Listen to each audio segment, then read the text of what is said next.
नमस्कार। आज हम बात करेंगे मालदीव पे कि मालदीव का जो टॉपिक है वो इम्पोर्टेंट क्यों है। पहली बात तो ये है कि हमारे जो सिलेबस उसमें पड़ोसी जो राष्ट्र है उसके नाम से दिया हुआ है। सिलेबस में गिवन है कि पड़ोसी राष्ट्र।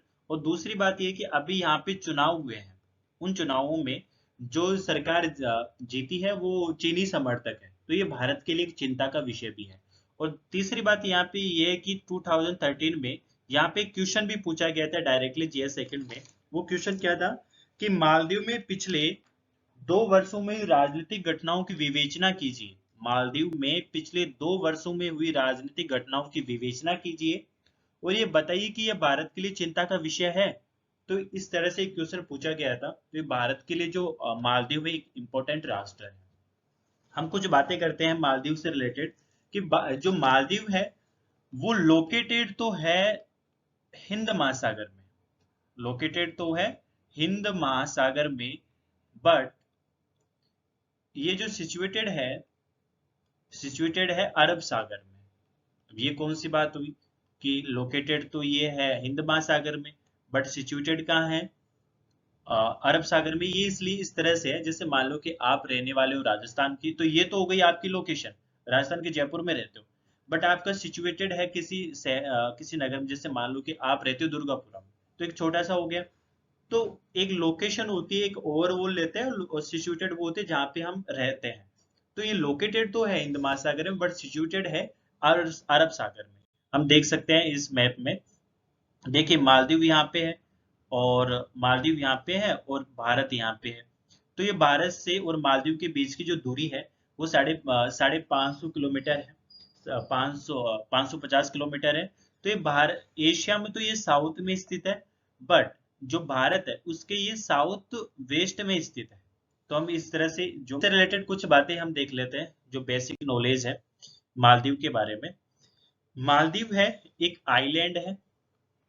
मालदीव एक आइलैंड है, कहने का मतलब क्या हुआ कि इसके चारों तरफ पानी, और कम से कम यहाँ पे 1000 से लेकर के 1200 तक आइलैंड है। और साथ में यहाँ की जो जनसंख्या है वो 4 से 5 लाख के बीच में, 4 से 5 लाख के बीच में है। और साथ में यहाँ का जो क्षेत्रफल है वो 300 किलोमीटर स्क्वायर है। यानी कि हम कह सकते हैं कि ये 20 किलोमीटर लंबा होगा और 15 किलोमीटर चौड़ा होगा। तो क्षेत्रफल इसका 300 किलोमीटर स्क्वायर है। साथ में ये एशिया के साउथ में है। और साथ में ये एशिया का सबसे स्मॉलेस्ट कंट्री है in terms of land and population. Population में भी, जनसंख्या में भी, और लैंड एरिया में भी जो एशिया का एक स्मॉलेस्ट कंट्री है मालदीव। और साथ में इसको किंग्स आइलैंड भी कहा जाता है। किंग्स आइलैंड क्यों कहा जाता है?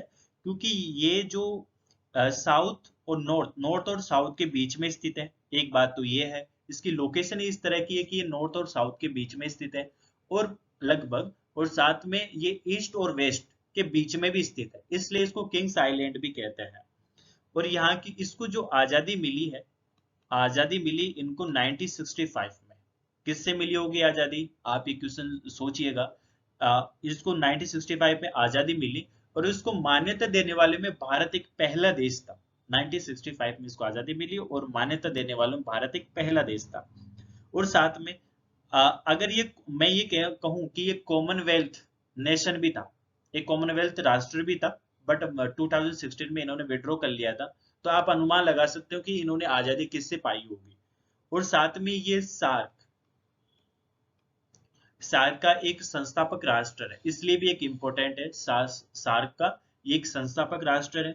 और यहाँ की जो इकोनॉमी है, अर्थव्यवस्था है, वो ज्यादातर डिपेंड करती है, पर्यटन पे ज्यादा डिपेंड करती है। और आपको पता है ये सब पूरी ऑलमोस्ट बहुत अधिकांश चीजें, इवन पानी भी आयात करते हैं। तो इसलिए यहाँ का जो पर्यटन है वो बहुत महंगा होता है, बहुत एक्सपेंसिव होता है। और साथ में यहाँ के लिए जो भारत ये लोग भी भारत आना चाहते हैं मेडिकल के लिए और एजुकेशन के लिए, और यहाँ के लोग भारत के लिए वीजा लेना चाहते हैं। बहुत ज्यादा बढ़ोतरी हुई है वीजा लेने के लिए, भारत आने के लिए। और साथ में कॉमनवेल्थ राष्ट्र है ही। तो ये इस तरह की बातें हैं जो हमें पता होना चाहिए कि किसी भी टॉपिक को समझने के लिए मूलभूत जानकारियां होना जरूरी है। Thank you.